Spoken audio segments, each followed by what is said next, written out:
Hi, I'm Benny Jr. with Bartow Ford. You've heard me talk about all of our awards and sales numbers, but sometimes we fail to mention what really makes that happen. Simply put, that's our culture. Our founding father, Ernest Smith, a long time ago, came up with a philosophy that said, take care of the customers, take care of the employees, and take care of the community that you live in. My father carried on that tradition and taught it to me. We have not strayed from that philosophy for over 73 years, nor will we ever, because at Bartow Ford, we're different, and we prove it. Blog Talk Radio.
Of silence. It's a very interesting sound, and it's not one we often start our show with. Greetings, Metal Faithful, to yet another edition of everybody's favorite heavy metal podcast on the internet on a Tuesday night at 9:30. This is the Metal Hammer of Doom podcast, being hosted on the Radulich Broadcast Network on blogtalkradio.com. I am your co-host of the most, occasional podcaster, Lowe's employee, and person who's growing out his beard, Mr. Robert Cooper, and welcome. Today we're going to be actually reviewing an album that I'm really excited about, a new album by GRAND MAGUS called Sword Songs. Our usual host will pop his head in a second. I'm here. Just keep going. Oh, okay. All right, here he is, folks, the manscaping reporter, and quite frankly, he's wax burned, Mr. Mark Radulich. No, just keep going. You're doing fine. Okay. Step up, Robert Cooper. Step up. Okay. I mean, I want to let you know I've been wanting to call you the manscaping reporter for like about 3 weeks now. So I thought of that one, and it was really fucking clever. You've never actually seen pictures of me, sir. I've been as far from manscaping as possible. I know you almost look like the game that you hunt. But that voice there is Mr. Mark Radulich, our typical host. I'll be tagging back in for him in a second, I'm sure. But we also have a third man. That's right, the Hulk Hogan to our outsiders, the host of the Source Material podcast Monday nights on the Radulich Broadcasting Network, Mr. Jesse Starcher. What's up, buddy? Good evening, gentlemen. Good evening. How is it going? Well, my pre-show group waited until I was done walking, which is a big step up from last week's walk. Oh, jeez.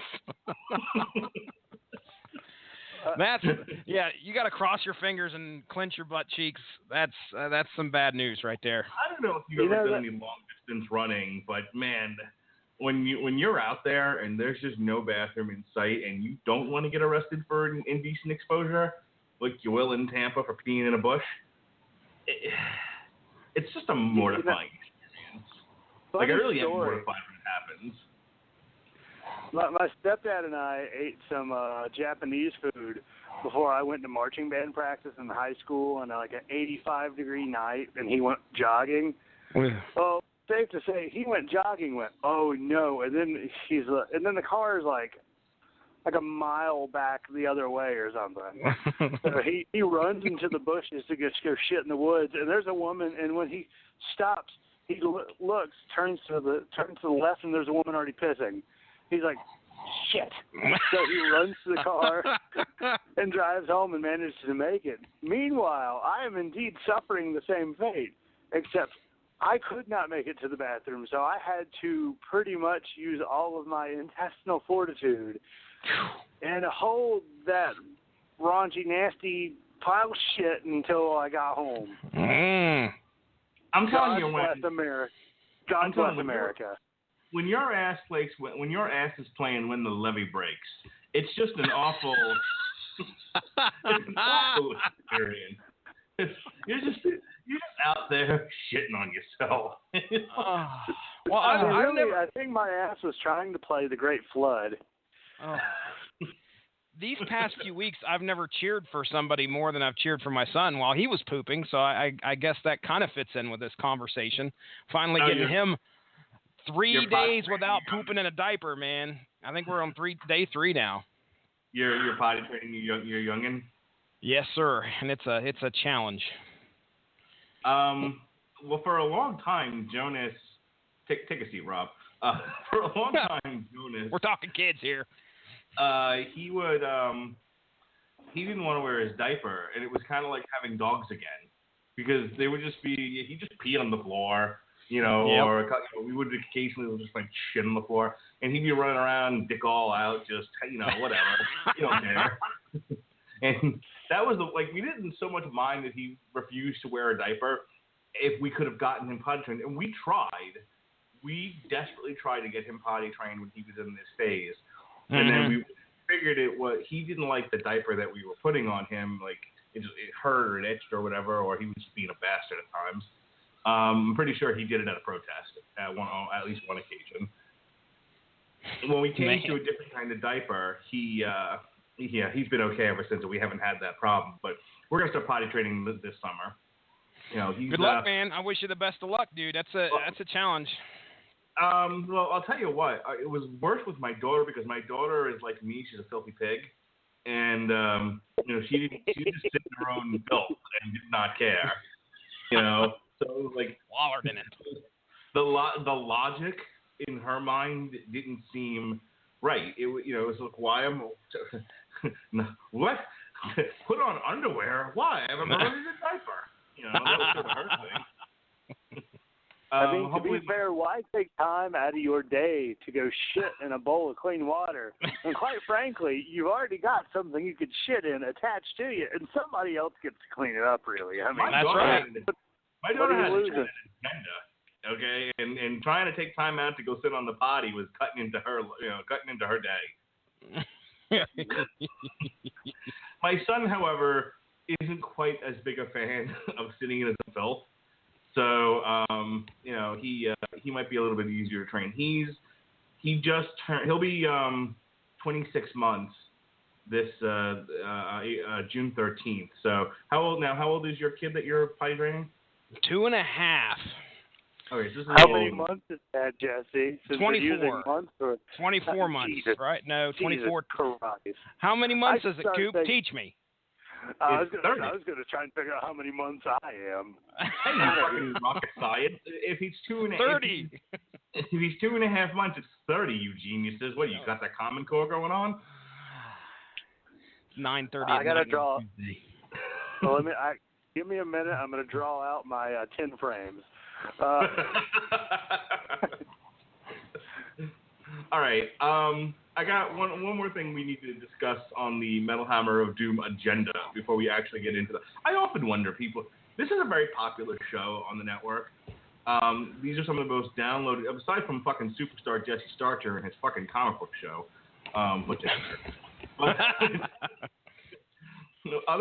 Other than that and the MMA show, which gets a lot of traffic from 411 Mania itself, people go back and review these shows. People still go back and listen to the Nightwish show and the Nightwish show and the old Baby Metal and all that. So I often wonder when people listen to this show, do they just skip past this opening preliminary horseshit conversation that we usually have? It's like, why are they going to get to the damn music? Or is this like the best part of the show for people? You know, like if you listen to the Jim Cornette Experience, he just goes on to these, 20-minute rants before he gets tangents. Yeah. For assembling wrestling. I could listen to that cranky old man talk for like. I could listen to him talk about how he hates peanut butter for 3 hours. I'm right there with you. Jim Cornette is my new life coach. I'm all about Jim Cornette. I love that guy. Side note, I told an 18 and a 21-year-old coworker about my podcast. The 18-year-old thought it was fucking hilarious. So he pulled it up, and we're sitting at the side gate waiting to load up someone when they throw in the Vector podcast, skip the first 2 minutes, and then find me talking about, I'm at work. And I'm like, I'm doing pretty good, but really I just want to fucking kill everybody. And they just start busting out laughing. They're like, I hope management doesn't hear this. I'm like, what are they going to do, fire me? Yeah, especially if you put something about Lowe's or anywhere else you work on Facebook, you can get fired. But that's not what I want to talk about. So Superstar Jesse Starcher, bothered me and Coop while we were working one day and said, hey, listen, I have this crazy idea about putting together a playlist on Spotify. Little did he know what he was getting into with me. And he said, we're always trying to show each other music and turn each other on to different things. Why don't we just put up a playlist? That way we can just sort of add stuff to it at our leisure. And, that's a good way to share music. And we all jumped up at the opportunity. And for me, I went in the Wayback Machine and started putting all the stuff I used to listen to from high school on there, but not the metal stuff necessarily. I went into all the industrial and dance music, like industrial dance, not dance, that I used to listen to, and just any odd fucking thing that that I had that I could find on Spotify. And there's a couple I couldn't find on Spotify, like 9 Inch Richards, Closer to Hogs. But all the other, By God 20 and Pigface and all this other stuff on there, and Revolting Cocks, I threw it all on there. And I'm just curious, Jesse Starcher, are you now sorry you ever came up with this idea? No, man. I like getting on there, especially at work. I have a lot of time I have close to 4 hours a day where I can just put on some music and have it in the background or in my ears most of the day. And I'm always up for trying to find something new to listen to, something I haven't heard. And I know I've already shared with you some of the stuff that you put on there I've not listened to. Dog Eat Dog, which was absolutely new to me. So there's a lot of stuff that I've got to glean on there. I haven't listened to everything, of course, because I think I looked at it and we're pushing the 4-hour music boundary before you got on there your third time with a mass exodus of music. We have over 100 tracks on there, and I'm pretty sure roughly 80 of it's me. So I went plumb loco. You went. That's all right though. And let's see. What was I going to say? I can't remember what I was going to say. I do know that I have full intentions to go through there and listen to a little bit more. There's some stuff that's out there. I know that's for sure. Because I think what was that one I was like, I don't know what the hell this is, but I like it. I don't think it was Revolting Cocks. It was oh shit, I can't remember the name of the song now. But it was nothing I'd ever heard before and so entirely different. Your music taste back in those days. Wow. Yeah. Lot of different stuff. For those listening to this podcast, just so you understand, I went like I said, crazy with industrial and some not techno necessarily. Like I said, more dancey stuff. I couldn't find any good Lords of Acid from back then. But so if you happen to find a copy of Lords of Acid Voodoo, you just get it or download it or whatever because it's all amazing. But none of it's on Spotify. But I threw on, like I said, I threw on the Revolting Cocks. I put on Pop Will Eat Itself. I threw on By God 20's cover of Like a Prayer. I've played it on here before, I'm pretty sure, but I threw on Liebox, Jesus Christ Superstar, Yep. which I love. As the aforementioned dog eat dog. No fronts, no tricks, no soapbox politics. So I'm glad you're enjoying all of that. I'll be curious, do let me know when you come across something you're like, oh my God, where's this been all my life? Now, Coop, have you been listening to the mix at all, or have you fucking given up because I've taken it over? Oh, I just threw, it's really funny. You threw 80 songs, I threw 6 songs on there, and I was like, all right. I haven't listened to anything yet. I probably should. I was just happy to finally get an excuse to throw on some of the things that I plug on this show to you guys, like, hey, guys, you should totally listen to this. And then I never send it to you, or you never listen to it. So Jesse finally got to listen to the Bradio, the Japanese disco funk band. Dude. Boogie Woogie. And weren't they fucking awesome? Like, that's what I wrote. I was dancing. I roll into work listening to that. Like, I'll throw them on the headphones and just fucking dance my way into work. Hear that or throw off some blood. But I'm trying to think, I just threw a few things in there, and I really need to jump in there with old Mark Radulich and just throw anything that's in my brain, because if you think he gets bad, I hope you're just like, hey, look, guys, I found this fucking obscure band from 1992. Enjoy. One more thing. I didn't throw on any Ministry or KMFDM. Around this Halloween, this October, Metal Hammer of Doom is going to do a retrospective of Ministry. So it's kind of saving it, for then. And frankly, I mean, I think if you really want to get into Ministry, just go fucking listen to Ministry. You don't need me to be like, here, Jesse, fucking Ministry, go. Just go. They're on Spotify. They're all over the place. KMFDM you might never have heard of, but I know at some point I would like to do a KMFDM retrospective. I can't imagine a reason why I would, what would prompt me to want to do it. Like, I don't think the band's still together anymore. But I think one of these days, Robert Cooper's going to be like, what do you want to do, Mark? And I'm going to be like, KMFDM retrospective, Rob. How we roll in the Rattlers and Broadcasting Network. So, and I'm going to be like, all right. If you're digging on the industrial, if you're like, hey, what was I doing in the early to mid '90s, and you're like, oh, I should have been listening to some industrial music. Go ahead, get on the old Spotify, listen to KMFDM, listen to Ministry. Don't just assume that industrial music lived and died with 9 Inch Nails. Actually, come to think of it, when 9 Inch Nails puts out a new album, maybe we'll do the KMFDM retrospective around then. But it's on my to-do list.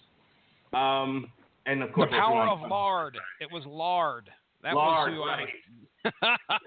Well, that's a good segue into something else I wanted to say really quickly. Lard is members of Ministry and Jello Biafra. Jello Biafra was the singer of a punk band called the Dead Kennedys back in the 80s, and they got themselves in trouble. He did. They had one of their albums. They had an insert. It was a H.R. Giger painting, and it was like, I don't know. It was fucking filthy though. It was just like mutated melting vaginas or some shit. Just look up H.R. Giger, Jello Biafra. The whole story will be there on, Google it. Don't ask me for no details.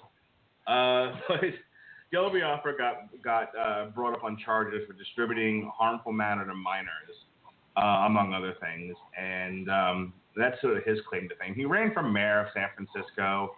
He's actually been in a lawsuit with his own band. He's a very ultra political guy. I used to be like a huge follower of his. I still like him. I'm still fond of Jello Biafra, but I'm not obsessed with him the way I used to be. In any case, he's the one that's singing on those Lard albums. Okay. Huge Ministry, and yeah, Lard is amazing.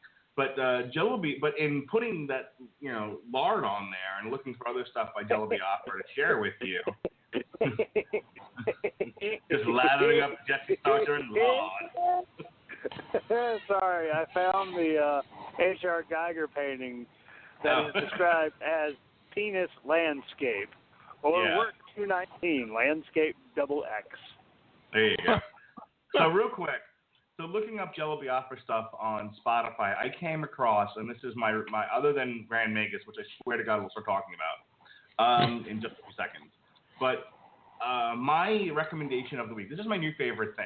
This is the thing that I'm obsessing about and telling everybody about and annoying my wife with. I actually played it for my relatives, my parents, my mom's twin sister and her crabby old husband, and everybody that came to celebrate my birthday yesterday. I was making them listen to this. This is from 2011, I believe. Jello Biafra on a dare led a 10-piece brass orchestra in a set of like New Orleans soul standards, doo-wop, and some other stuff. You know, like Working in a Coal Mine, Mother-in-Law, my personal favorite, Land of a Thousand Dancers. It's called Jello Biafra and the New Orleans Rock and Soul All-Stars. It's fucking amazing. It's like the greatest thing I've ever heard. And it's all him just doing covers and going balls out. And if you're at all into like ska music or brass instrumentation, it's just great. It's just full of fun and irony and hilarity, and it's just frenetic and kinetic. It's really some of the best music I've ever heard, and you can play it with, in a mixed audience because it's fucking Working at a coal mine, for God's sake. Who are you gonna upset with that? So my mother loved it. My mother's a huge doo-wop fan. She was just like, oh, I can dig it. So my mom sat there listening to fucking punk rock. She was digging on it. So yeah, I highly recommend, if you haven't listened to it yet, go do so after this podcast. Jello Biafra and the New Orleans Rock and Soul All-Stars. All right. Jesse, anything else before we jump into this? No, man. Ready to rock and roll. Anything else before we jump into this? Well, I'd first like to thank the Academy. No, I'm kidding. I really hope that we get new listeners that manage to power through this first 30 minutes and then realize that there are podcasts where we have literally just been fucking the podcast. We're going to talk like Avon and Mars, where we just talked about my relationship woes instead of the fucking metal. There you go, guys. It was literally like love lines peppered in with music from Amon and Mars. It was. And that was a great album, and that bitch ended up fucking me over anyways. But it was, I just really hope that anybody listening knows that this is our podcast 100%. You're going to get a mixture of our bullshit, the music that comes from our bullshit, and then occasional musical analysis. And I feel like that's what really puts us over the top, Even though the podcast is technically the dying art, gosh darn it, we're the best at it. All right. That's right. All right, folks. We'll put that in a bumper. So we're going to be talking about a three-piece heavy metal band hailing from Stockholm, Sweden. They're called Grand Magus. This is Sword Songs. This is their 8th album. It was released earlier in the month, May 13th. And I actually was highly resistant to this album. Like, I knew we were doing it, but it was kind of another Cooper's Choice deal. And then Jesse Starcher, every time I turned around, would come up behind me, whisper with his hot breath on my neck. This album is great. And I'd be like, get away from me. It's fine. Like, whatever, man. I don't need to know. Whatever, dude. And he would cut my breast and he would say, "No, Mark, you got to understand." You're painting an incorrect picture here, sir. That's what I felt like was happening. All right, I felt molested. I'm not talking to you anymore on Messenger. Forget that. That's what's happening in your mind. I don't know if that's really what happened on the message as somebody who watched it happen. Quite frankly, I just think Mark's just kind of letting his sick fantasies play out over the air. In any case, I was harassed by both Starcher and Cooper about how great this album was. And I went, oh, fuck, we got to do a podcast on this. I might as well listen to it. Well, boy, were they correct. This album is amazing. I'm very excited about it. I'm very excited to talk about it. Jesse, well, first, Cooper, you're the Grand Magus expert here. What do you got to think for yourself? What's to be expected going into this? What do people need to know about the Grand Magus?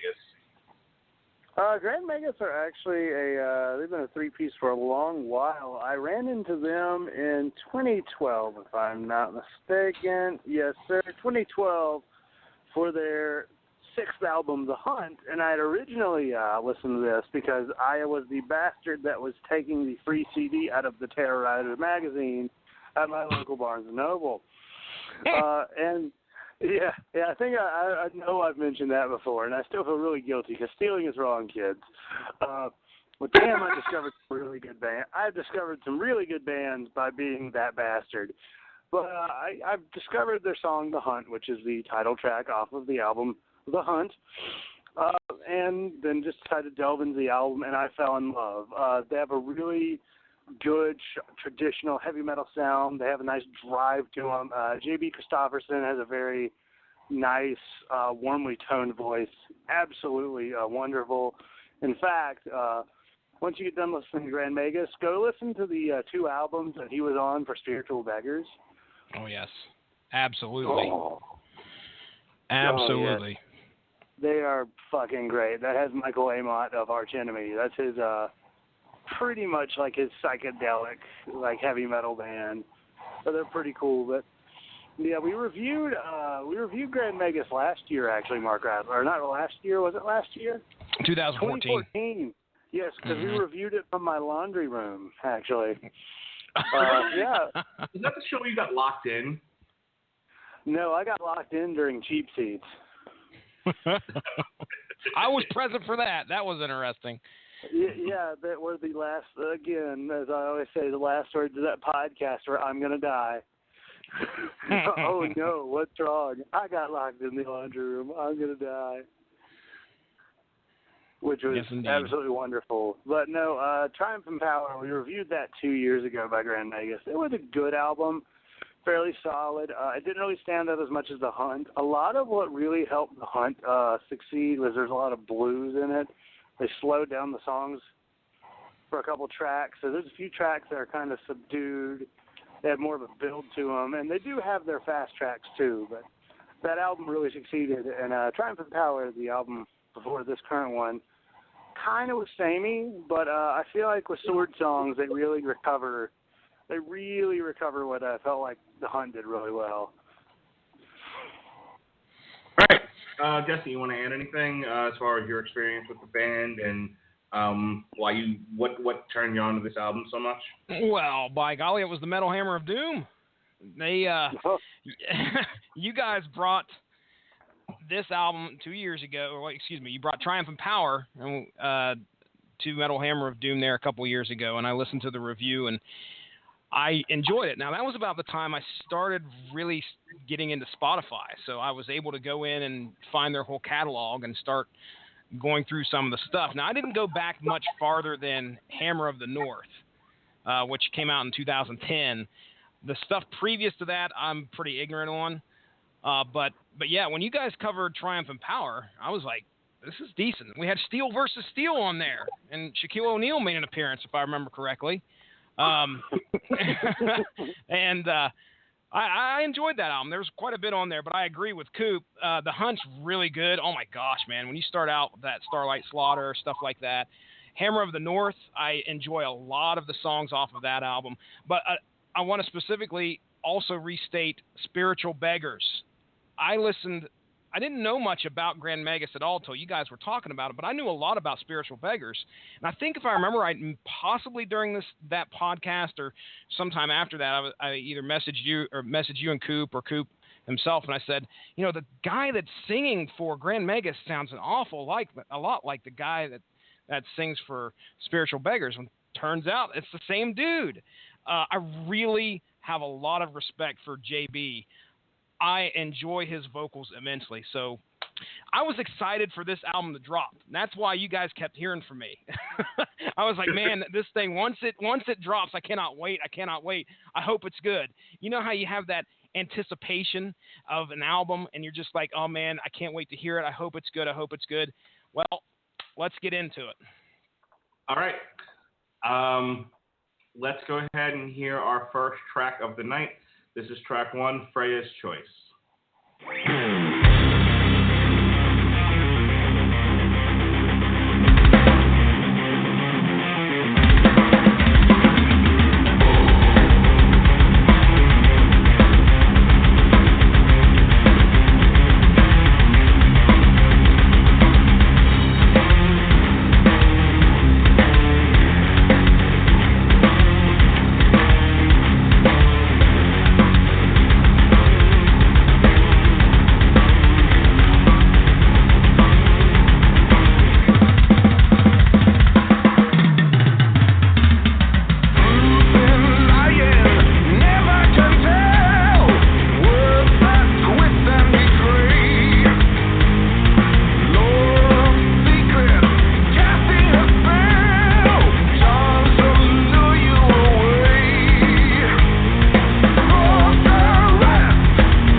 Pretty good there.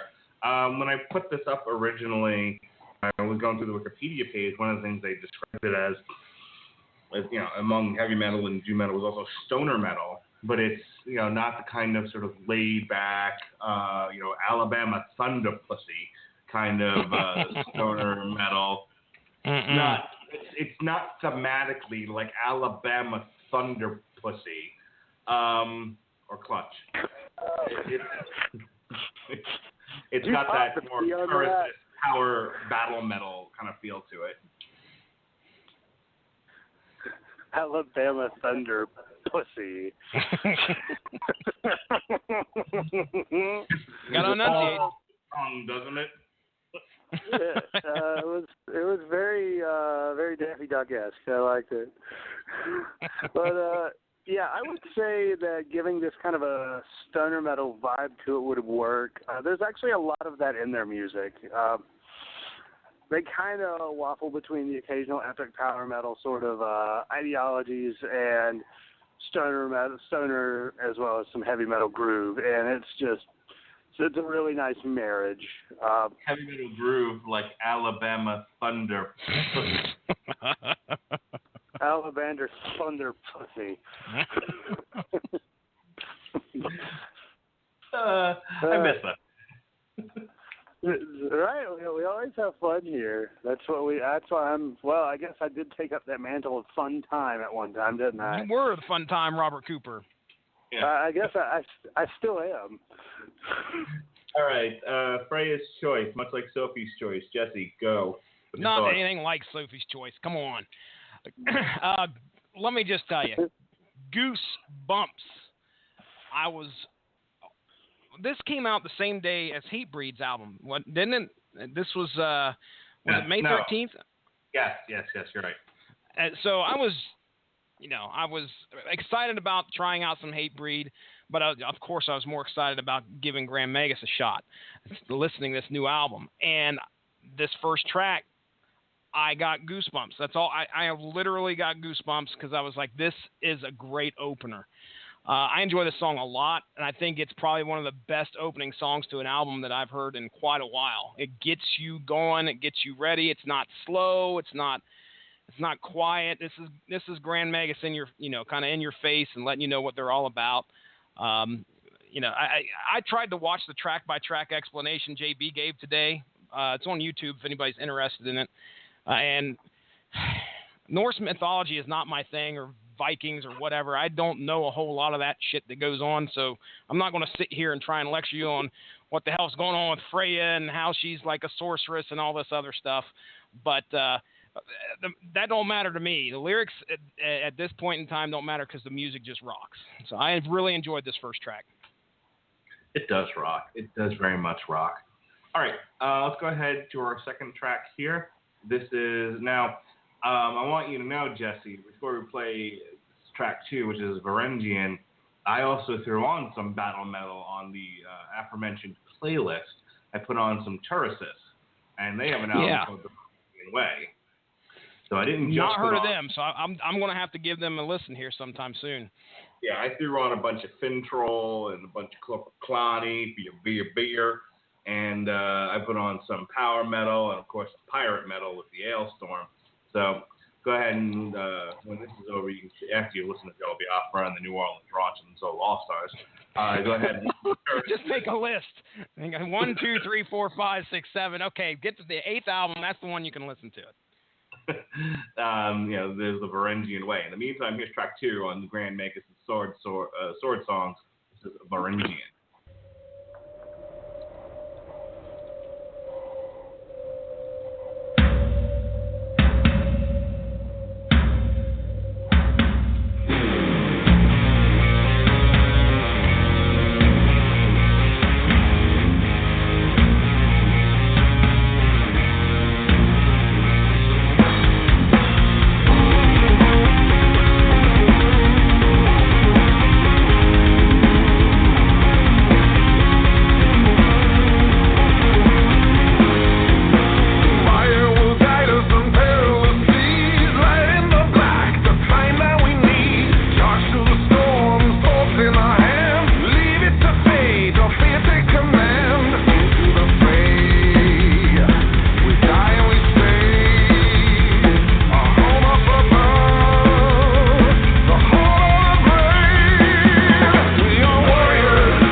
Coop, well, Coop, what do you think?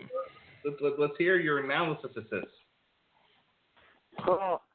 Yes, my analysis. I feel like the song's got a really good catchy beat to it. It really gets in your head, and it gets kind of stuck in there. So you end up singing around, walking about, being defenders and warriors of steel and stuff.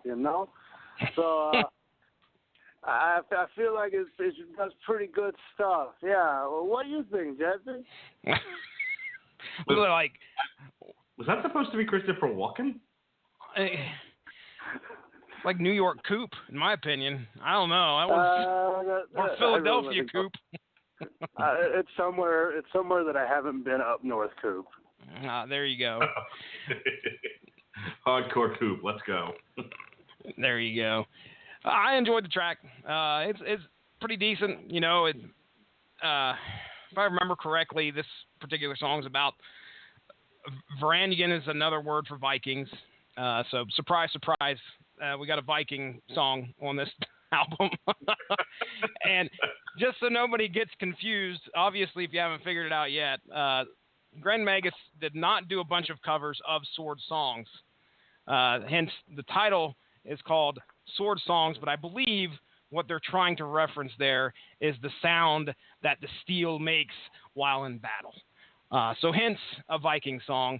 Good song. I mean, I didn't crap all over it or anything, so I liked it. It was decent. Kept me in the mood. All right. Let's move right along here to track 3. And we'll slow down as we have more stuff to say, but if not, I don't want to hang up the show with a bunch of nonsense. So a bunch of silliness. Never. Let's go on the track 3 here. This is Forged in Iron, Crowned in Steel.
New Orleans Ron's All-Stars.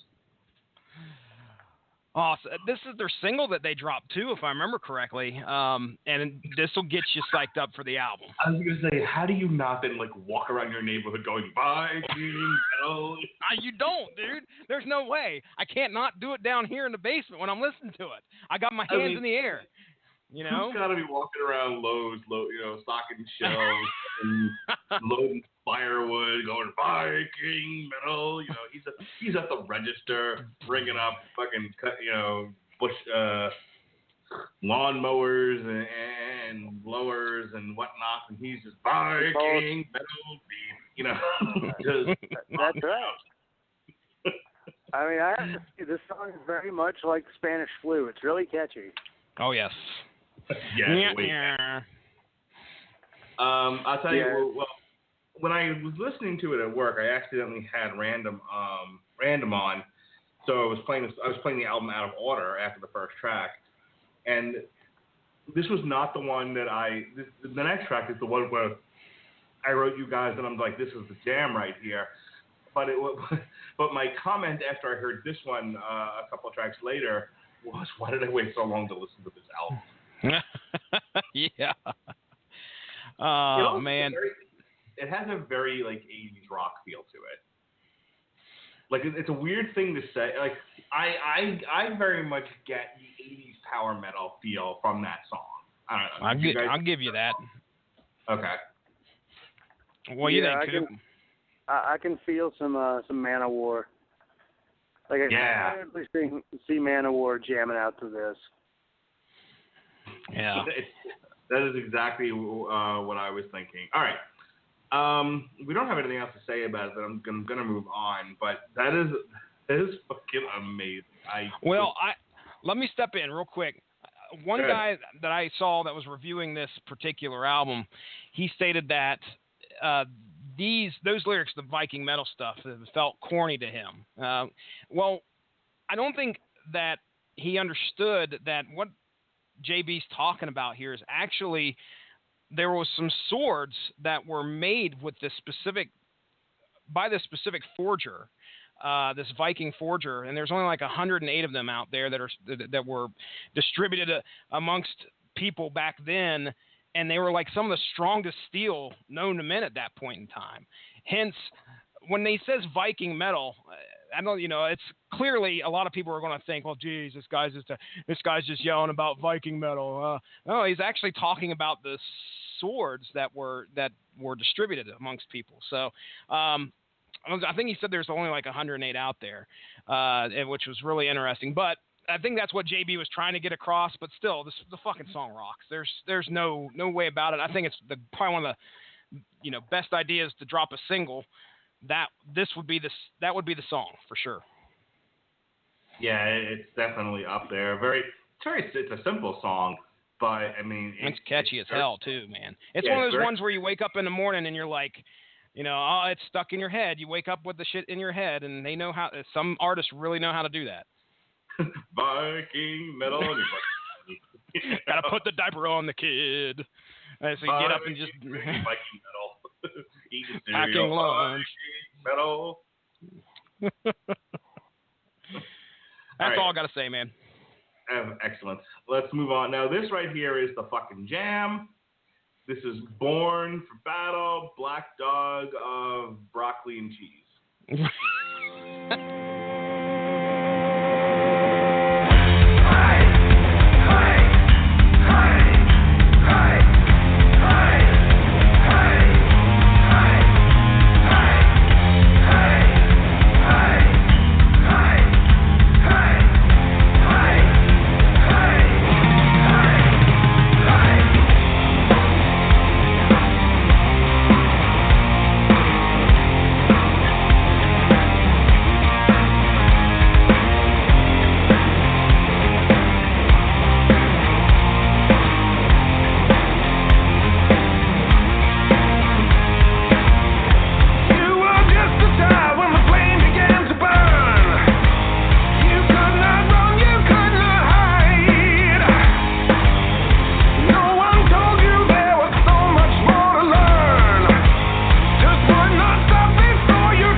The song we were playing as Rocky was running up the mountain in Rocky IV. Okay. Forget Hearts on Fire. It's a fine song, however, but take Hearts on Fire out, put Born for Battle in there. I believe my comment to you besides that's the jam was that's my new walkout music. For my inevitable UFC debut. It's inevitable. It's happening. At 40 years old and morbidly obese. 40 years old and morbidly obese. But yeah. My walk around weight's around 300 pounds, but fuck that, man. I'll get down to welterweight, it'll be fine. Just got to rehydrate. Well, you know what? We'll put you in a fight on New Year's Eve against Zuzahino. There you go. Super heavyweight. I'll fight Bob Sapp. Everybody gets a win over Bob Sapp. And when I do, I'm coming out to Born for Battle. Born for Battle, yeah. So yeah, this whole battle metal Viking theme is it's an amazing thing. It's just, all of these songs are very simple and catchy, and it gets you hyped. It's got a very like, upbeat feel to it. Mm-hmm. So I was into it, man. This was the first track. I had this on at work while I was doing my notes, my psych notes, and this was the first one that distracted me from what I was doing. And I was like, hey, wait a minute, that's amazing. Yeah, this has got this track 4. I think we're still going strong, and this is probably one of the top 3 in my opinion off the album. I really enjoyed this song. I mean, I don't know much what else other than to say that it's telling a neat story, and it's based off of, obviously, the Black Dog of Broccoli and Cheese is he's actually some historical figure who they had said was, I guess this kid, even as a kid, this guy that they're singing about was like, had this real shitty attitude, and hence, you know, the only thing that they thought he would be good at is to be a soldier. He was born for battle. So interesting story, great song. I mean, you don't get much better than that. Cool. Yeah, actually, I found him on Wikipedia. Yay, Wikipedia. His name is Bertrand du Guesclin. Guesclin. I think he's French, so my French is bad. I'm only good at Frenching, actually. But he was known as the Eagle of Brittany, or the Black Dog of Broccoli and Cheese. Broccoli and cheese. It says actually he was well known for pitch battles, which is using what is called a Fabian strategy. I just read up on it. The hell's that? Fabian strategy is, I think Hannibal, because again I was just reading on this while the music was playing. Hannibal, the Roman guy.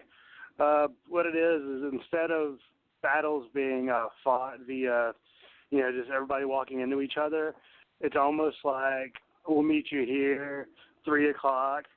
You kind of agree to meet somewhere and then fight. Wow. Okay. Yeah. Well, they said that this guy was he continued to fight.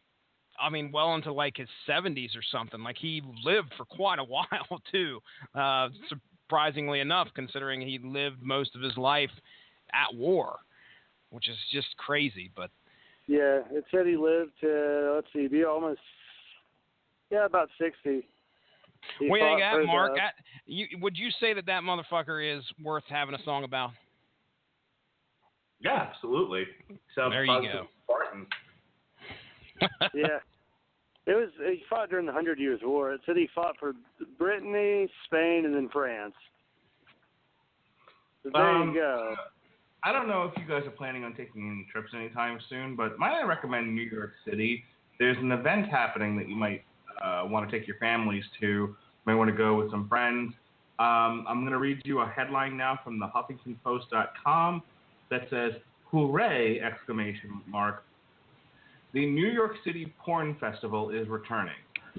Take my friends and family. It'll be an educational experience.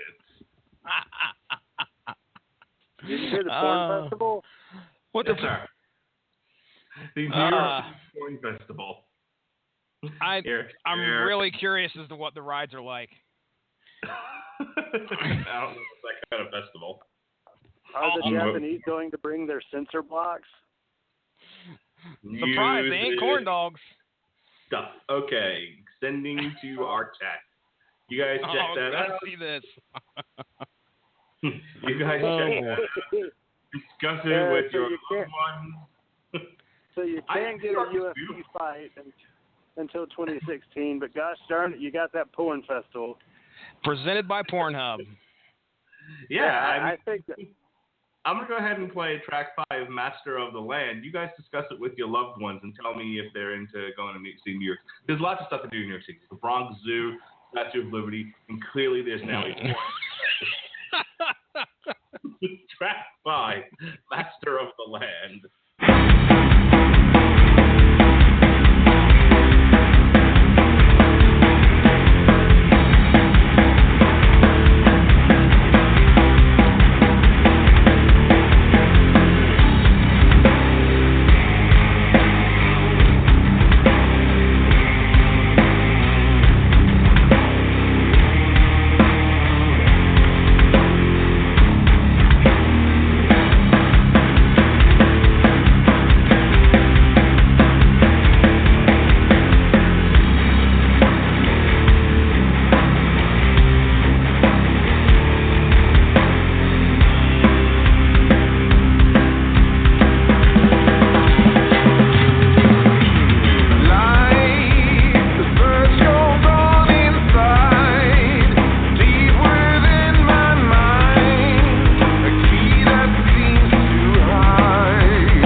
Slowed down the tempo just a touch.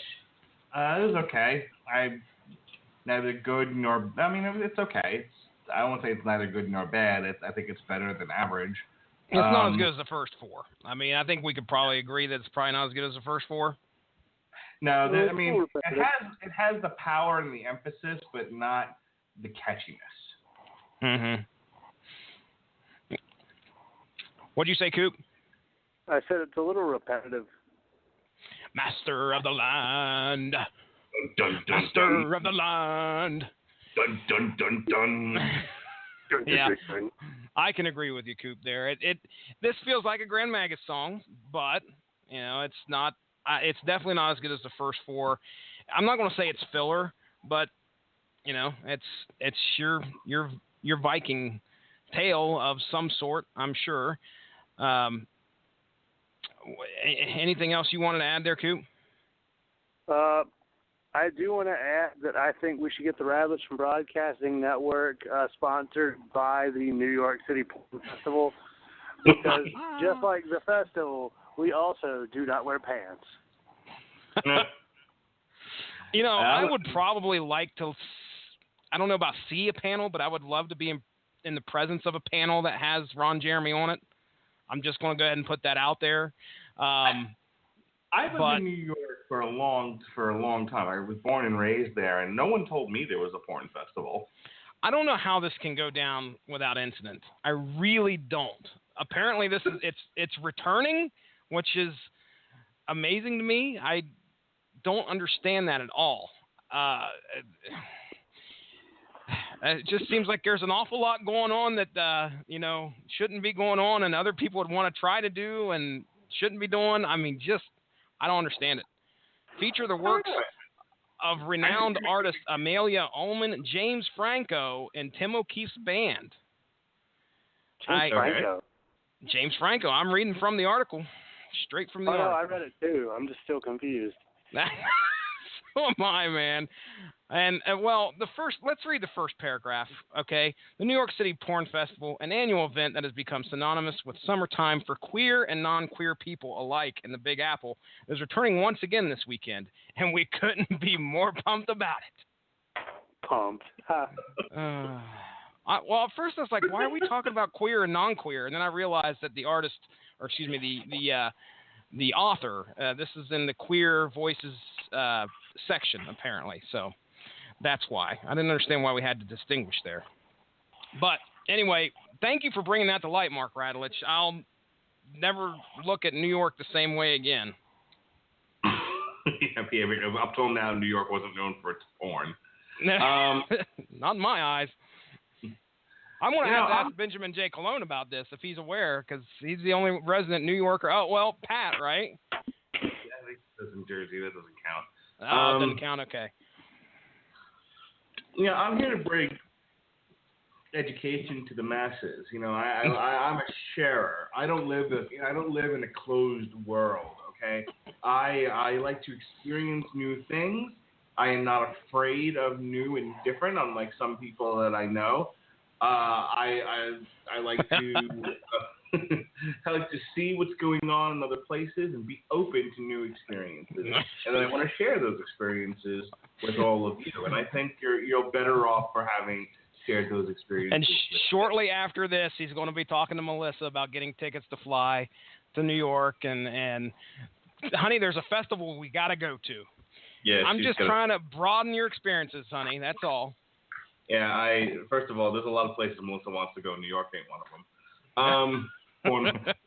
Porn or no porn. All right, this is last one to fall, track 6.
That's got to be the most basic drum beat in like the history of metal. I mean, that's sort of my review of that song, is just listening to that drumming. I hear that same drum beat, and I know I got on Robert Winfrey once about a similar comment about plots, and I said, there's only so many plots in the world. It's all on how you execute it. Same thing with music. A lot of it's very similar. It's how you take the same sort of pieces and rearrange them and do different things with them. There's a really great scene in the show Vinyl. They talk about a 3-chord progression, and as your skeleton, as your framework, and then playing with that, and then you have a song. So that's kind of my comments about Last One to Fall. Coop? Instrumentally it was kind of basic on the rhythm level, but it was still a catchy enough song. I felt like it was pretty good. It was kind of picked the speed up a little. It was nice. Yeah. Jeff? As we go through the album, I can tell you that things kind of fall off for me a little bit as we get past track 5. I'm not saying it's horrible, because I'm all pumped up, and then we kind of slow down, which may be the reason, or at least I should say, maybe it's more like I tend to not enjoy some of these tracks as much as I do the first 4. However, this particular album, I'm not skipping tracks, so it's not like I'm going to skip track 6. I enjoy the song Last One to Fall. Good story behind it. From what I understand, JB was saying that it's pretty much a song about how somebody that's in a battle, who's that last person? If everybody's fighting everybody and everybody dies, who's that last guy that watches everybody else get killed? It's got to be insane. So that's adding that story to it makes it more legitimate to me to enjoy the track. But again, it's not that I'm skipping. I'll just tell you right now. I mean, this is an album where I have no problem. I've listened to it seriously probably 10 times now, and I'm not jumping around tracks. I'm not skipping anything. So the album's solid. Just this particular track right here, it's okay. Can I ask you a question, Jesse? I want to ask you a personal question. Absolutely, go ahead. Do you make your wife listen to any of this stuff? Do you like I do, where like you like chase her around the house with your phone or whatever?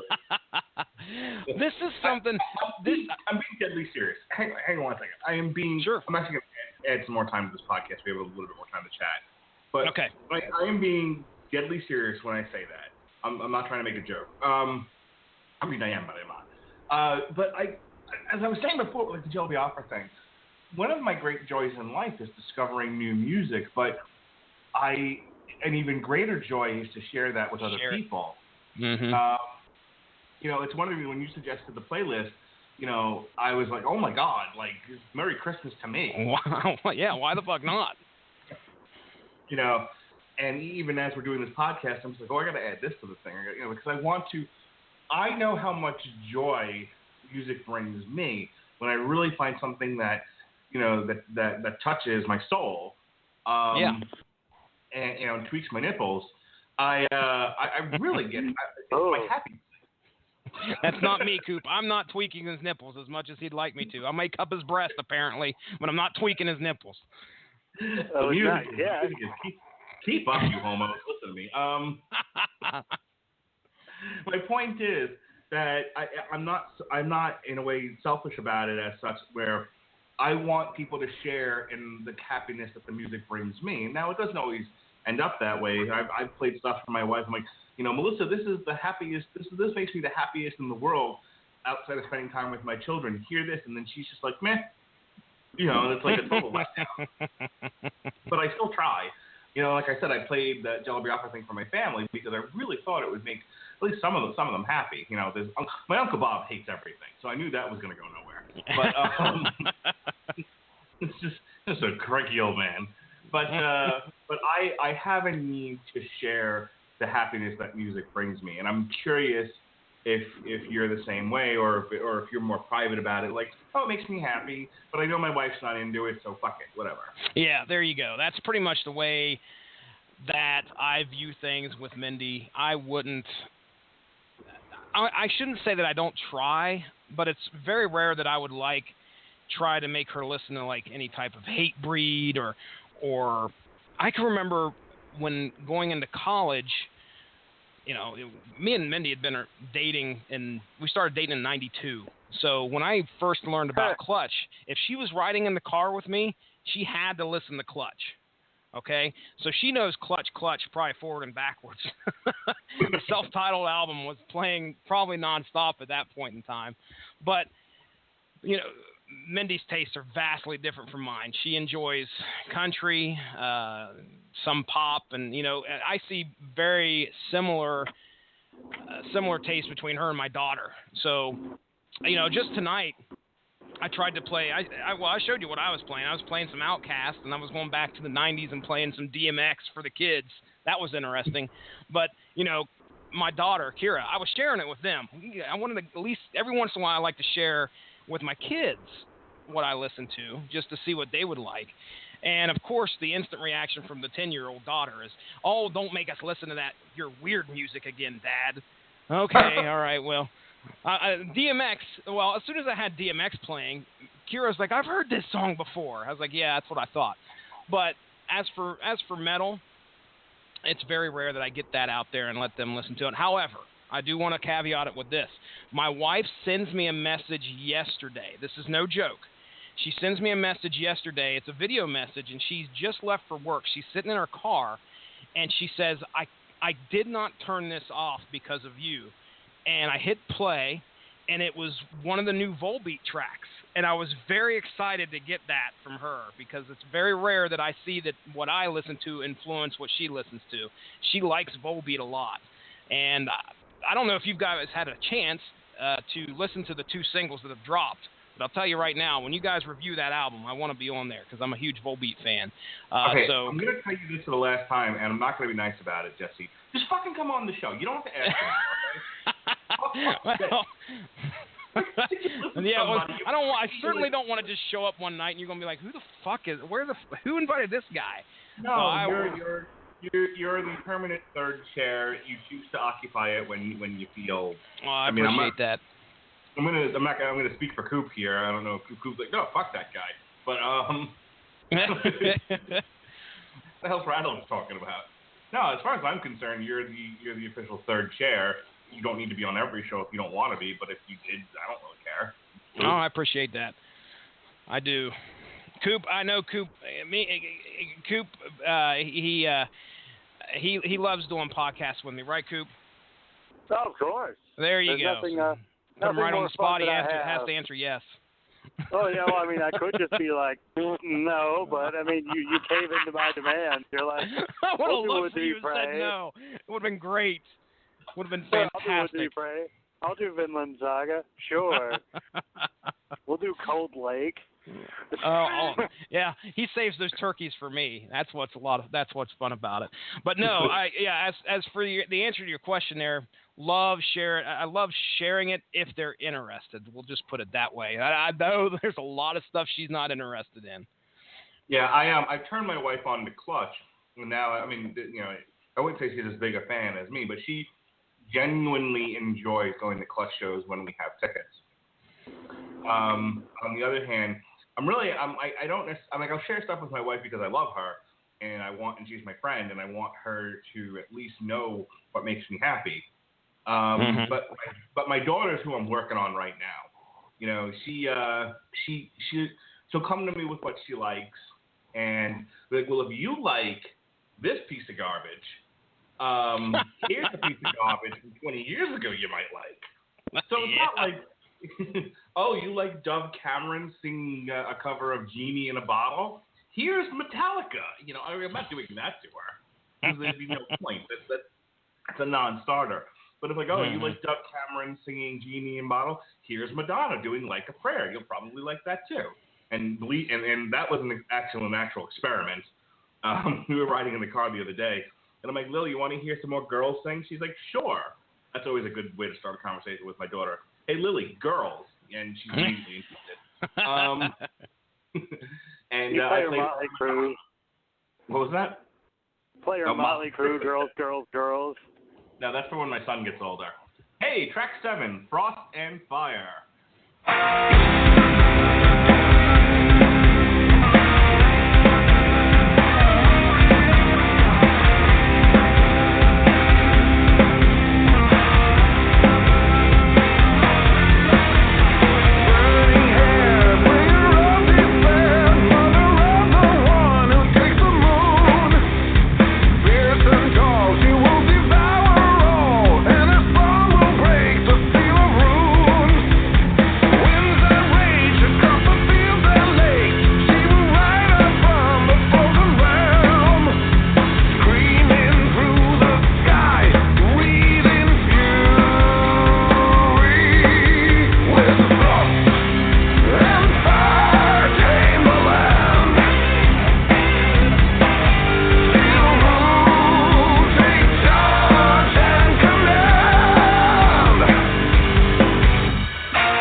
Jesse, you seem to be the one knowledgeable about the lyrical content of these songs. You, by the way, I envy both you and Coop that you have the patience to listen to these Nimrods talk about their music, because I don't. These Nimrods. I see these albums on Spotify or YouTube, whatever, and it's just like, track by track discussion of whatever, and I'm just like, I couldn't think of a punishment worse than death, and they're having to listen to people talk about their own music. Yuck. Coop, do you remember when Sabaton? You guys covered I think it was you and Winfrey that did Sabaton, right? Yep. And Sabaton released the album and then an album with a commentary in between each track, which was probably one of the greatest things I've ever seen on Spotify. It was so wonderful to be able to sit there and go listen to the song. Actually, I think he introduced the song, and he talked for about a minute and a half about what was coming up, and then spoke, and then, you got to listen to the song. me and Coop are big suckers for story. I think that I can speak for Coop saying that we enjoy hearing the story behind the songs. And, whether it be Clutch or Spiritual Beggars, Grand Magus, Megadeth, I want to know what goes into what created this, the song that we're listening to. As for Frost and Fire, if I remember correctly, this is another song about a powerful woman in whatever goddess or mythology. I can't remember specifically, but she welded frost and fire, and that's pretty much about her powers. That's all I can really remember. I can't remember specifically everything about what he was talking about. I enjoy the song. This picked it back up for me, by the way. This is one of those songs that I really enjoyed. It focuses on JB's vocals, which again, this guy can.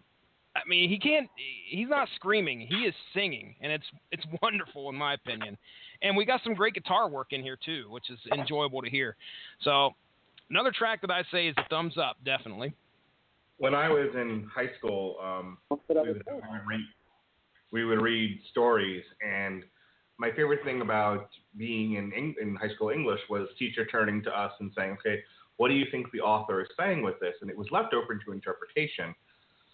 And I enjoyed that. I think if we would read some epic poetry like Beowulf, and then there was and here's what the author was really meant by all of this, and it sort of takes the fun out of the artistic experience. I know exactly what you're talking about, where you're looking at a painting and you are interpreting that painting as what you feel instead of what the artist actually meant. I absolutely understand what you mean.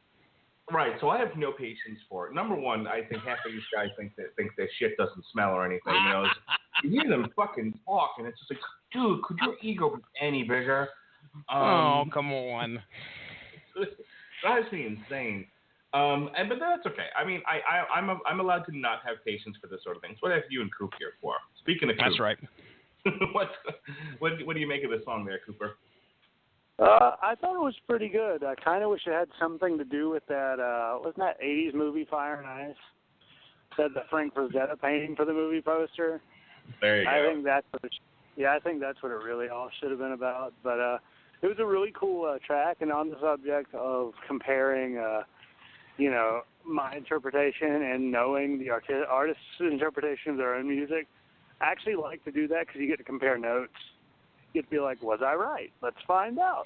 Well, when me and Coop talked about Woods of Ypres, I mean, me and you went into that with two totally different schisms, I guess you would say, or two totally different viewpoints on what this guy was trying to say, because it wasn't like it was specifically spelled out there. Although I think I listened to some interviews, you listened to some interviews about what was going on and behind the song, but we had two totally different views as to what was coming out of those lyrics, which supports it again that we are, even though we know a little bit about the story, we are still experiencing it in our own personal way.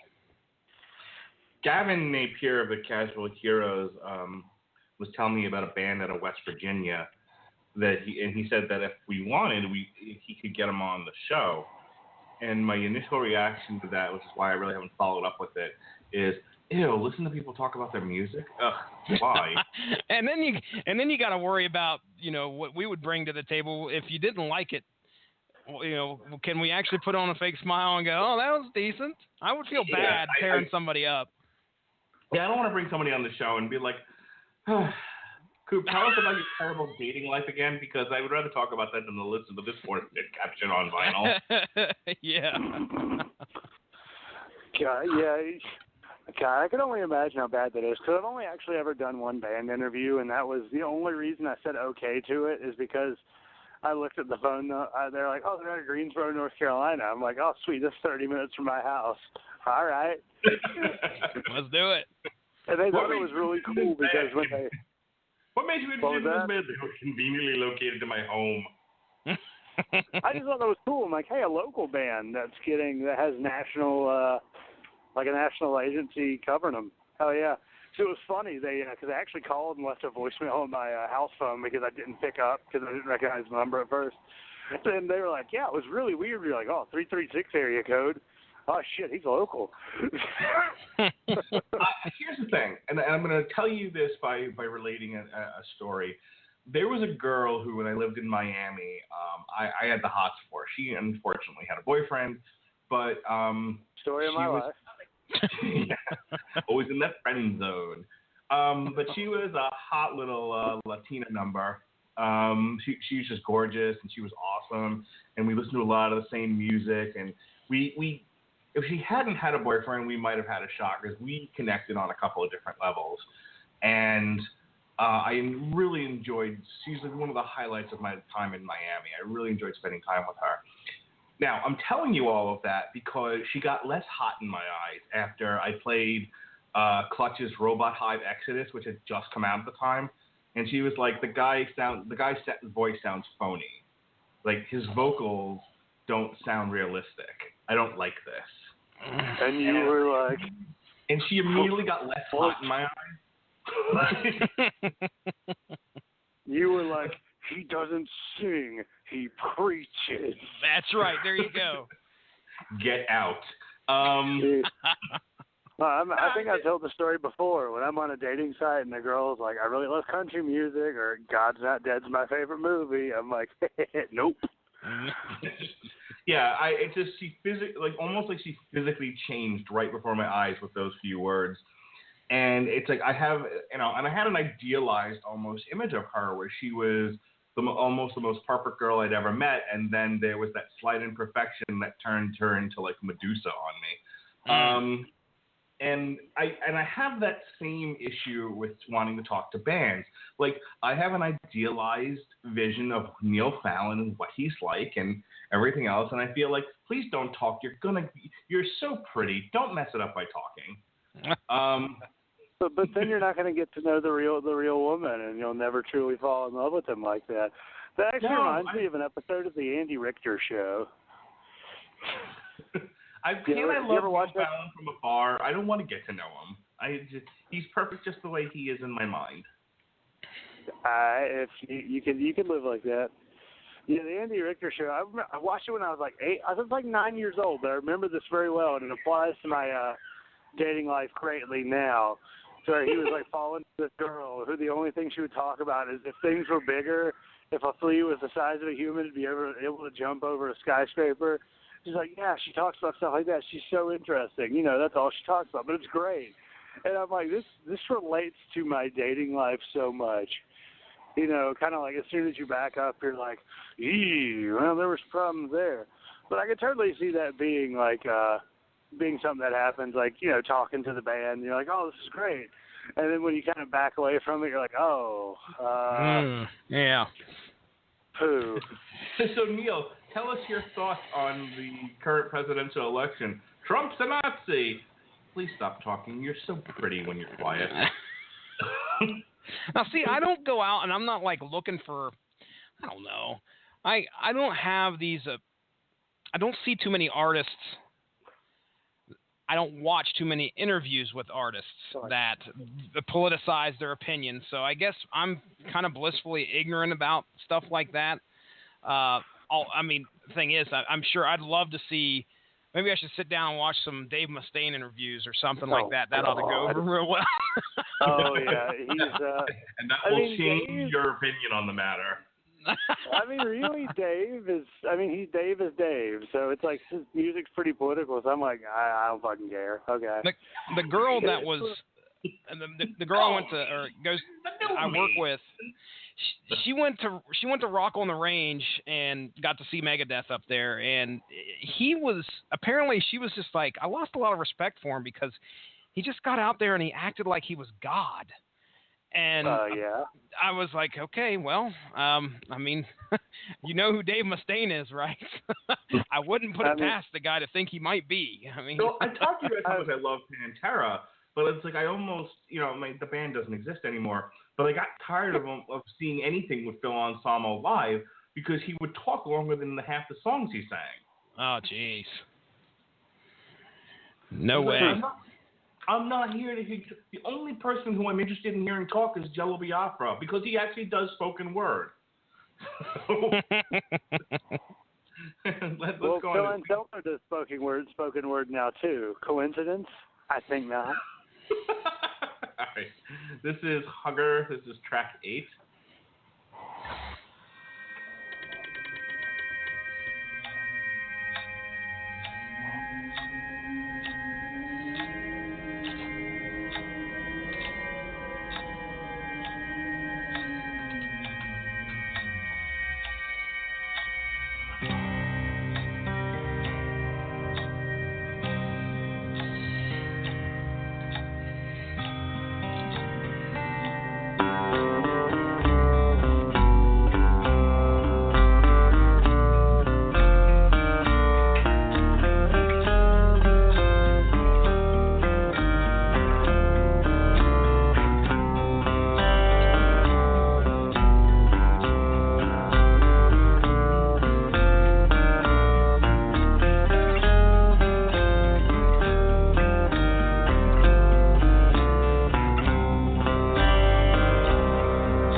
Let's go right into track 9. This is Every Day There's a Battle to Fight.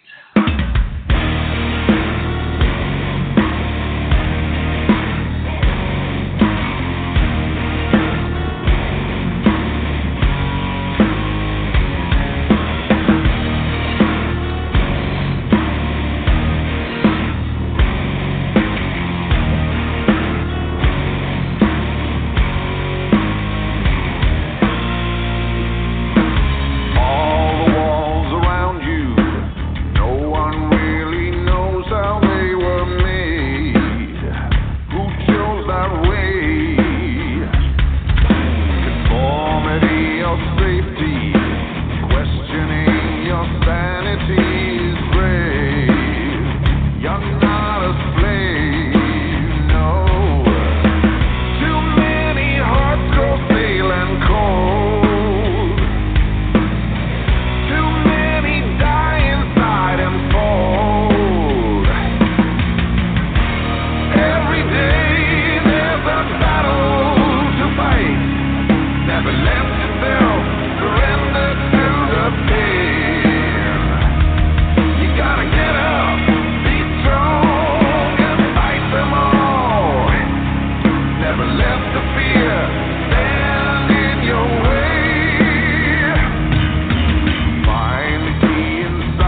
So in the movie that the song is playing, Rocky is driving around in his car, and it's just after Apollo has been killed in the ring. That's what I'm seeing here. He's driving around listening to Every Day There's a Battle to Fight, having flashbacks to the previous 3 movies. I think we killed Jesse. Are you okay? Oh, yes. I can picture that. Unfortunately. Go ahead, Coop. Oh, no, I was actually interrupting this regular scheduled program. So in this podcast, I've driven to Walmart, and I'm buying cheese dip ingredients. And I'm like, I'm going to kill some time, so I walk back to the electronics store. They have the clearance section, and they have strategy guides for video games. What do they have but the Diablo 2 official strategy guide? Diablo 2? Diablo 2. So how long? That's been out forever, hasn't it? It's been out since 2000, I think. Yes. So, well, they were selling a battle chest. They were selling the battle chest of it, for years. So it came with the strategy guide, but there's no reason it should be loose. So I brought it up to the register. I'm like, hey man, can I get a price check on this? He tried scanning like all the different barcodes. He's like, I don't think this is in our system. He's like, were you looking to buy it? I'm like, nah, honestly, I just wanted to see what it would ring up as. But somebody brought that shit back and put it on the rack or something after having it for like 10 years. Oh, I told him that there was once I went to a Kmart and they in like 2013 they had a Kurt Angle bobblehead from 2001. He still had hair. Have you ever heard of the term drop lifting? No. Okay. How about you, Mark? You ever heard of the term drop lifting? No. Go ahead and tell your story, but just be warned, I'm sending you both an article. We're going to discuss this. Okay. All right. Well, I'm in Walmart, so I won't be able to read anything. We'll keep you informed. Drop lifting, once I tell you what this is about, you will know, you'll probably know it under some other term, but drop lifting is the art of going into a music store and putting CDs back on the shelves, preferably of your own band.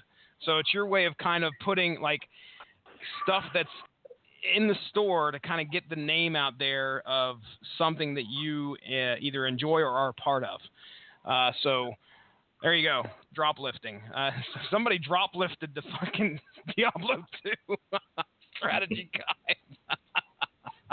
Okay, so this is a joke, but it made me laugh, and it brings up something that happened in the news recently. And since we're down to the last 2 tracks on the podcast, now's as good as any time to bring up a completely different subject that has nothing to do with anything. So, what was it, a 4-year-old that wandered into a gorilla? It wasn't a cage, but enclosure. Yes. Enclosure, and the poor kid got mauled by the gorilla, and they shot the gorilla. They didn't get mauled by the gorilla. Now listen, I'm not going to take a stand on this politically. I know we're going to discuss the article, but geez Louise, fuck that whole situation. Okay, so was there any chance of saving the kid? Because I really don't know what the details are, other than I know they shot the gorilla. The wife made me watch the video. Okay. Okay. Kids in the pen. Imagine standing up. Coop called it an enclosure. I think you've been to a few zoos. I'm sure where you're standing above, like where there's a big drop into, where the gorilla cage is or whatever. It's not like a big fenced-in area, but it's more. There's more of a drop off. Well, somehow the kid. Off. Go ahead. No. I'm quoting Finding Nemo. You're good. So, I think the kid, from the vantage point of somebody fucking that was just insane sitting there videotaping this, by the way, this kid's like sitting there and the gorilla comes over and grabs the kid by the leg and just takes off about 10 feet, dragging the kid behind him through the water. Now the kid's okay. All right. The kid's all right. And they're trying to talk the kid like, stay calm. Now I don't watch the gorilla get shot. I told Minnie to shut it off just because I didn't need this before I go to bed. Thank you very much. I have nightmares about fucking King Kong or something. But anyway, so the kid's down there and the gorilla's got a hold of kid, but he just drug it like a few feet.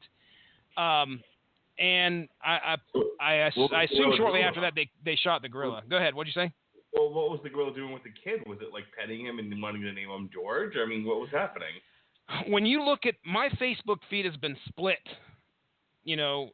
Pray for the gorilla or, feelings for the gorilla. And then we got people over here saying, are you guys fucking nuts? It's a fucking gorilla with a kid. You aren't going to take a chance. And then there's a lot of people that say that they should have tranquilized the gorilla and all this other bullshit when. At least I did a hostage negotiator.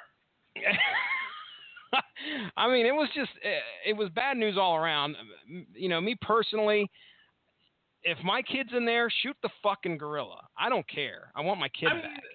I mean, look, here's what I'm going to tell you, and I honestly brought this up because I wanted to talk about the funny article I just sent you guys. Yes, and I totally sabotaged that. I don't want to get into a debate about this. But let me just say this: if the child could be saved and the gorilla could be saved, that was the optimal answer. Yes. If you had to kill the gorilla in order to save the child, the gorilla's got to go. I mean, that's just the way it is. You're not going to sacrifice the life of a child to save this gorilla. You're just not. To me, there's really no debate about that. But I don't know. I don't know if there just wasn't an opportunity to tranquilize the thing. Like they didn't have tranquilizer darts. I don't know. There's a lot of stuff. This is why I don't like to jump to conclusions about stuff like this because you don't have all the details. So people might be saying, why couldn't they tranquilize the animal? They might not have had tranquilizer dogs. Who the fuck knows? Is your Facebook feed not blowing up with this bullshit though? Are you seeing that? I largely dude, I'm getting aggravated talking about the X-Men movies.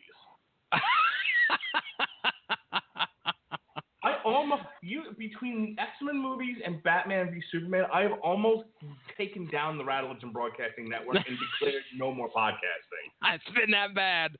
It's been that bad. I don't get talked to. I get talked at when I'm not being yelled at. So I'm not going to get into specifics and who, what, where, why. But let me tell you, we can go check your Facebook feed out and see that for ourselves.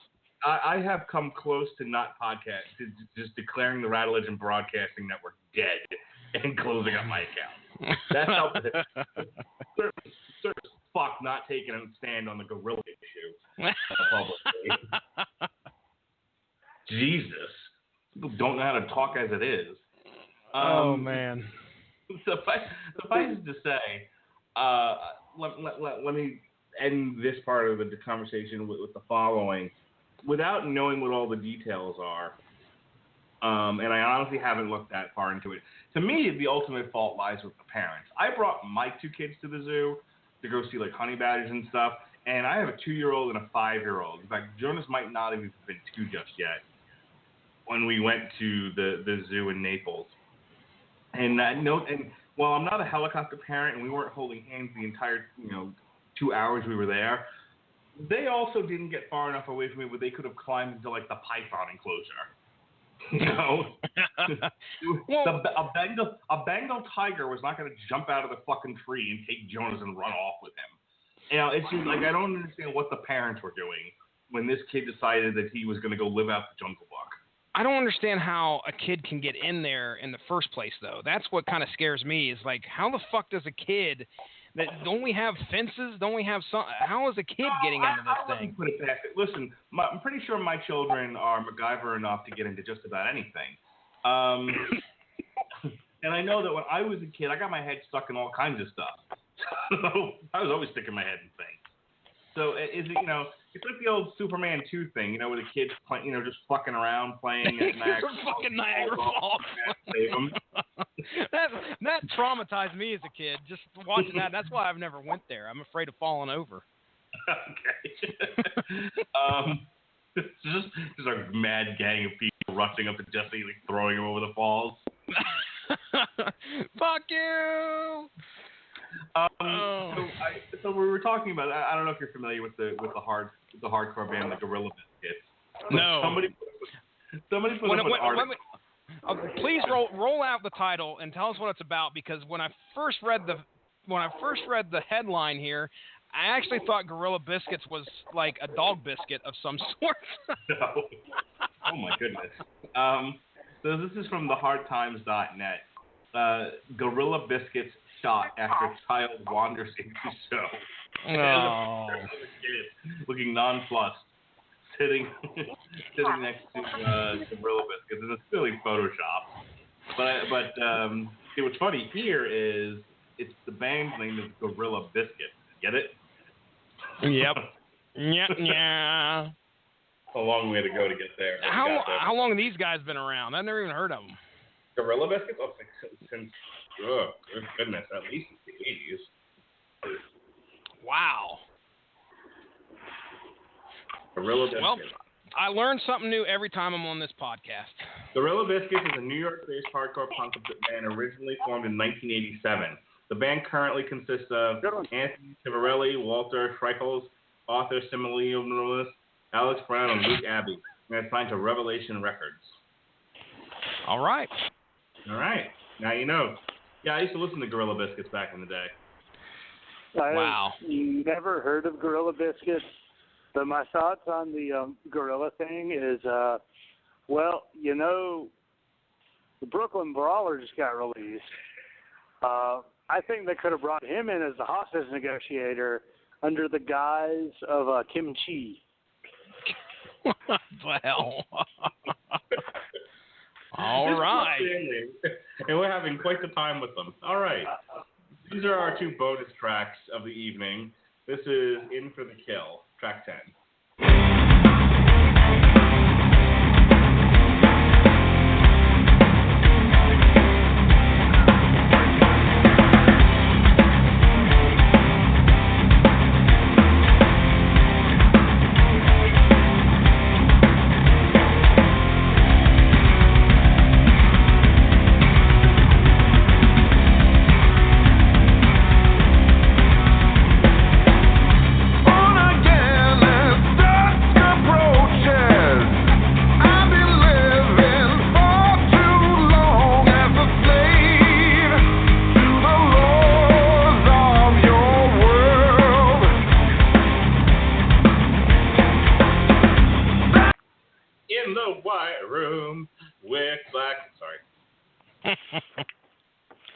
Not exactly. I was hearing that too. I was hearing that a little. I was going to say, am I the only one that heard White Room there? No, I heard it. Okay. All right, this is our last It's still song a pretty of the killer song. Yeah, I'd rather hear. I got to be honest. Sorry, not sorry. Rather hear White Room. Especially by I think it's Demons and Wizards who covered it. Oh, good stuff. Ever hear it, Jesse? No, huh? Do you know what Demons and Wizards is? Nope, never heard of that. Wizards. God damn it, Jesse. It's Hansi from Blind Guardian on vocals and John Schaefer of Ice Earth on guitars. Oh, nice. Go listen to Demons and Wizards right now. Yeah, Touched by the I'll wait Crimson until the King. podcast is over. Touched by the Crimson King. It's a concept album about, I think, the first book in the Dark Tower. Oh, my gosh. Yeah, it's the Dark Tower. Oh, shit. That sells me right there. Damn. Yeah. I'll find it. We'll put it on the list. Yeah. It's like Captain America and Winter Soldier. I'll put it on the list. Yeah, definitely just go YouTube the cover of White Room. It's fucking bomb diggity. All right. Last song, speaking of covers, last song of the night, this is Stormbringer, originally by Deep Purple. Stormbringer by Deep Purple, as recorded by the Grand Magus.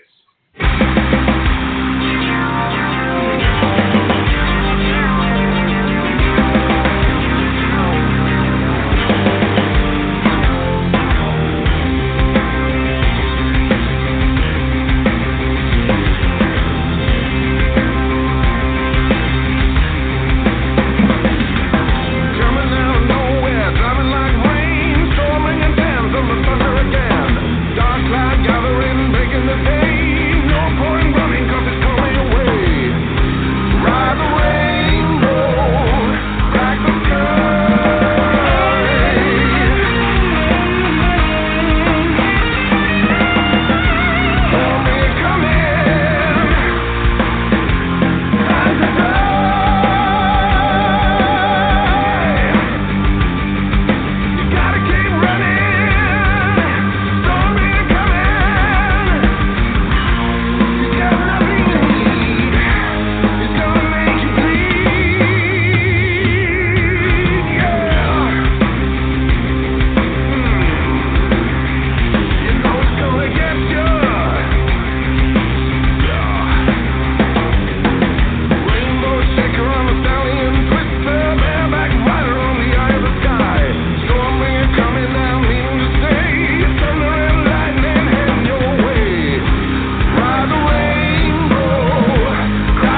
I hadn't heard it on here, I would definitely want to hear it in one of our editions of our great covers podcast.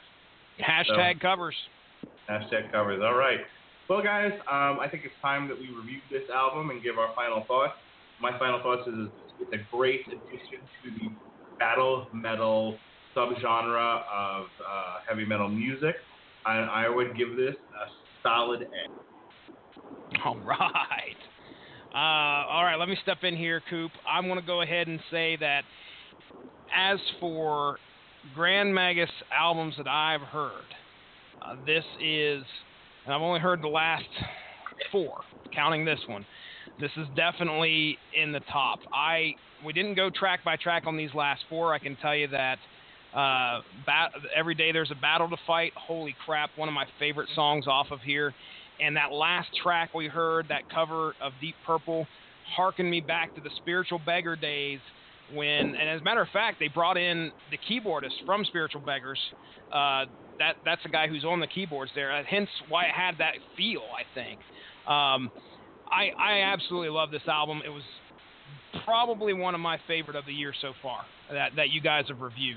Hatebreed's up there for me, too. So I think I'm going to have to give them, since this is the Doom Metal Hammer of Doom, even. These guys are kind of doomy. It's obviously a lot more doomy than Hatebreed. I'm going to give it, I'm going to say 4.5 out of 5 stars for my review. Well, actually, I was going to give it something pretty similar. I would put this album right up there with The Hunt in terms of, because I've only listened to their last 5. I didn't listen to their first 2 albums, but I put it right up there with The Hunt. Wolf's Return's a really good one. Hammer of the North's good. And then, what was the one? Triumph and Power was good. It wasn't great. So this is really a return to form in my eyes. This one is about as good as The Hunt, and I love The Hunt. So I'm definitely going to give this one 9 out of 10. It's a very consistent album. There's a lot of really great songs. That last song there, right before we hit the bonus tracks, really good. Nice. Oh, yes. Kind of a slow, chill pace to it. Really brought me back to songs like Drogsod and Son of the Last Breath off of, the first half of that song off of The Hunt. Just really well done stuff. I'm not going to say it's my favorite because Dystopia by Megadeth obviously is my number 1. But it's up there. It's definitely up at the top of what we've listened to so far. All right. Go ahead, Jesse. Go ahead and plug your podcast and your schedule and everything. It was X-Men week here on the Radulich and Broadcasting Network, so what you got for us in terms of... That's right, man. Last night, source material dropped, and we brought to you The Age of Apocalypse has dawned upon the Marvel Universe back in 1995 into 1996, and I welcomed on Josh Calandros, who I've had on there before. He discussed Why the Last Man with me in some of the Secret Wars episodes.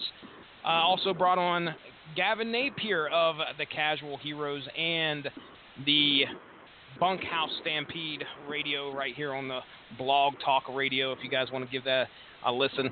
Age of Apocalypse, a lot of fun. Coming up next week, just quickly plug what's coming up next week for me. It's Turtles Week next week, and I'm welcoming back Benjamin J. Colon, and we're going to be talking Teenage Mutant Ninja Turtles issue number 1, all the way back in 1984, source material going way back. And we're going to discuss that first issue, and of course, I'm sure we're going to talk about our love about Teenage Mutant Ninja Turtles and all the fun stuff that went along with that. Also, you can check me out on the Screaming Boy podcast, do some documentary diaries, the Hulu documentary diary, where I am committed to watching every Hulu documentary in alphabetical order and trying to do a podcast with Ronnie Adams on each and every single one of those. We have made it to the number 4. Okay, we haven't even reached the letters yet, and we did 420, the documentary. That was a lot of fun to talk about. Had some interesting opinions and discussions with Ronnie, considering I am pro and he is anti-legalization. So it was, that should be dropping here pretty soon sometime. Check that out on the Radulich and Broadcasting Network. Give that Radulich and Broadcasting Network Facebook page a like. stay up on top of all the great podcasts we have here.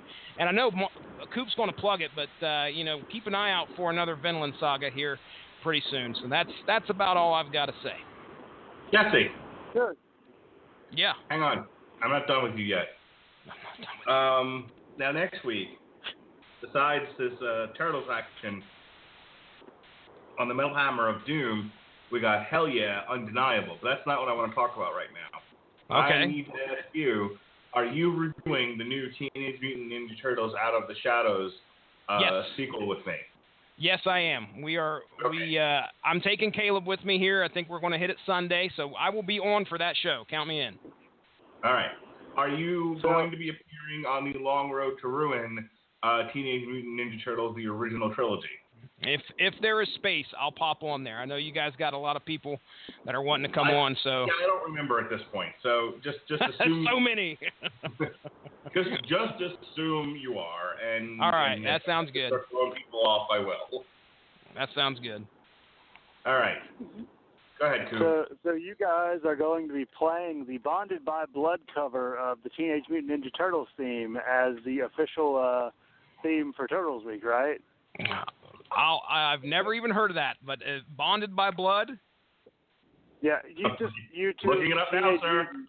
Yeah, I'll Yeah. Is it metal or what is that? Oh yes, it's a thrash. It's one of the new thrash bands, pretty much. Oh, I'll fucking listen to that. I'll put that on. I'll put that ahead of either. I'll put that ahead of my episode for sure. Of source material, either at the beginning or at the end, one or the other. I had Hail the Apocalypse, by the way, take us out there last night on the Age of Apocalypse, just to let you guys know. I like it.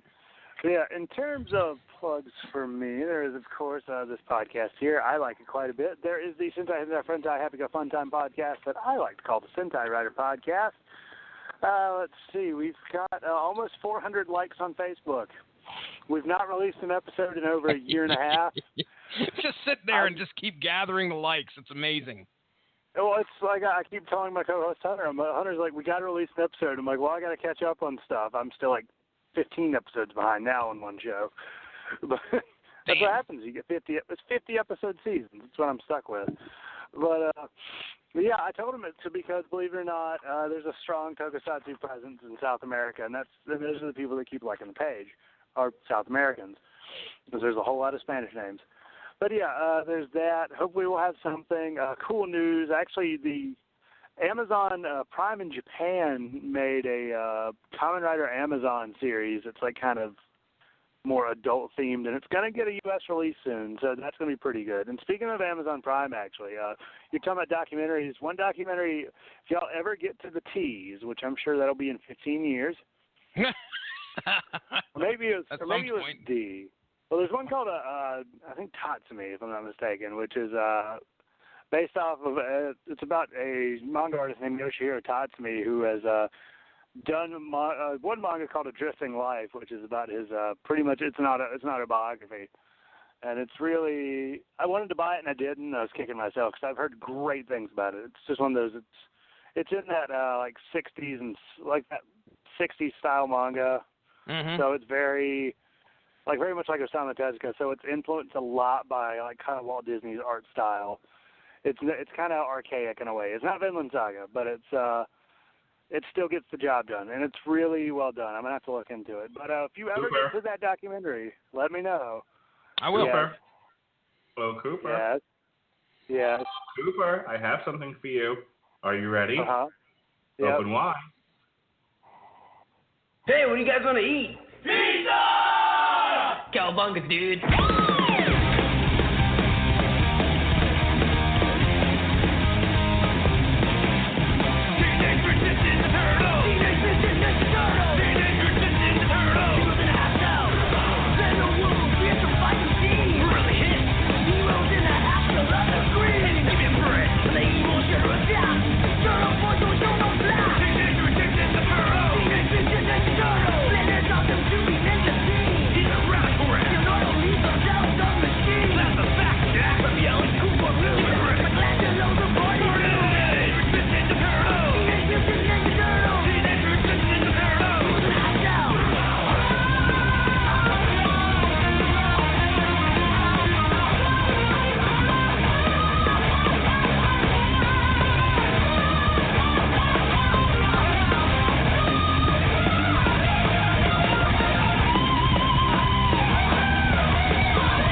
That was fucking awesome. Right? Isn't it the best? Well done. Yeah, that's wonderful. But yeah, that's making the show. Oh yeah. So I think actually that concludes the plugs. Yeah. Okay. I'm good. So now you know where it is in the audio clips. It's BBBTMNT. All right. All right. As we were saying, we've got this week is X-Men week. Let me start there. Actually, let's start with last week. Last week it was Coop's Choice. We did Vector Terminal Redux. If you want to hear a lot of Coop talking and giving analysis, that's the podcast for you.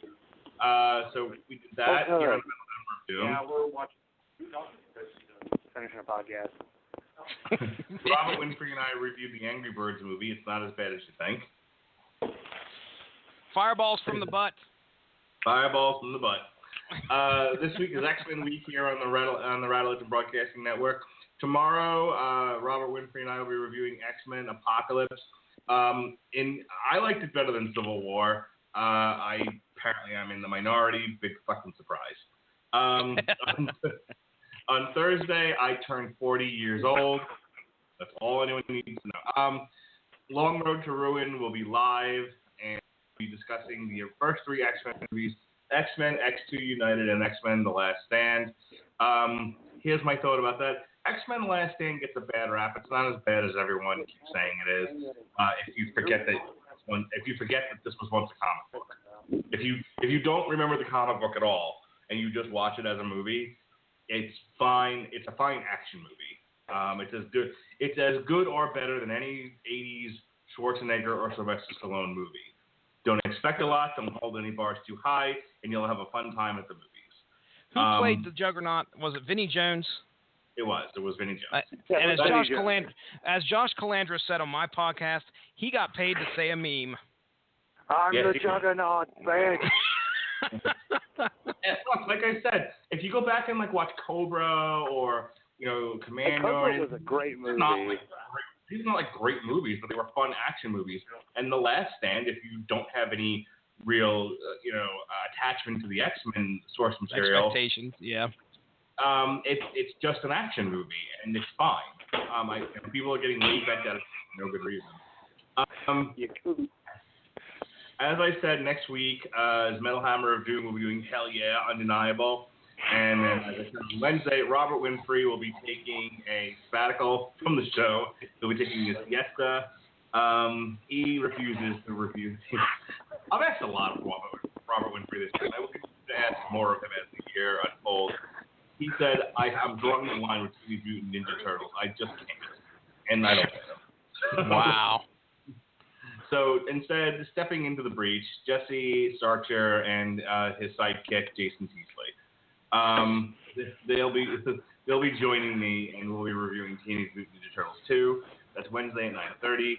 And Long Road to Ruin, we'll look at the original Teenage Mutant Ninja Turtles. Go Ninja, go Ninja, go. I can't wait for Teasley to pop his head in every 5 minutes and being like, Japanese girls, yeah. Which I need to talk to him because, I never asked him about reviewing that Voltron series, did I? I don't recall. Is that out yet? It'll be out this upcoming month. Yeah, you need to get on that. Get a phone. Yeah. I probably need to watch the original Voltron too. Or maybe I should watch Blue Line while I'm at it. We might end up just doing it together, me and you, and I'll watch it I'll make Jonas sit down and watch it. We'll talk later.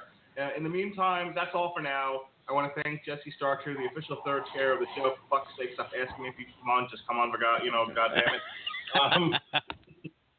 For Robert Cooper, who always brings the goodness, this has been a Radulich Broadcasting Network production of the Metal Hammer of Doom review of Grand Magus Sword Songs. We'll be with you again next Tuesday at 9:30. Until then, be well, be safe, and be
Hi, I'm Benny Jr. with Bartow Ford.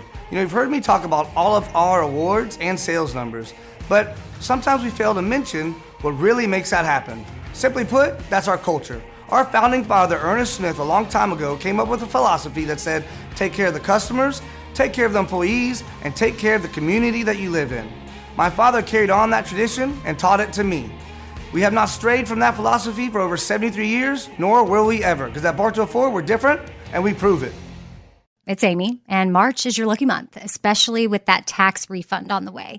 Invest it wisely in your home with beautiful new floors from 50 Floor. Now, they bring the showroom to you, which is super convenient and makes it so easy to choose from hardwoods, carpets, or luxury vinyl plank. Installation is a breeze, done in just one day. Call 877-50-FLOOR or visit 50floor.com. Mention promo code PODCAST for an extra $300 off. Discover why 50 Floor is the ultimate flooring experience.